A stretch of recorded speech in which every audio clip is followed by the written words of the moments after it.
Farzandingiz 3 yoshda. Bilasizmi, bu yoshda bola miyasi chaqqon, kompyuterdan-da tezroq ishlaydi. Ko'pchilik ota-onalar bu davrni oddiy o'yinlar bilan o'tkazib yuboradi. Lekin aynan shu yoshda miyani rivojlantiradigan sehrli so'zlar va savollar borligini bilarmidingiz? Mana 3 ta oddiy usul. Nima uchun savollarini so'rang. Masalan, nima uchun qush uchadi? Nima uchun suv ichamiz? Bu kabi savollar bolaning fikrlashini uyg'otadi, sabab topishga o'rgatadi.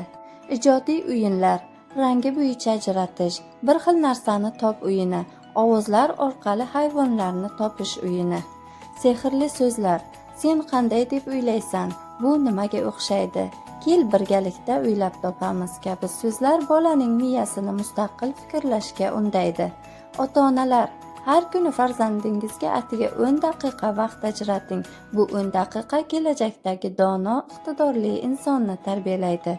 Agar sizga shunday foydali usullar yoqsa, videoni yoqtiring va boshqalar bilan bo'lishing.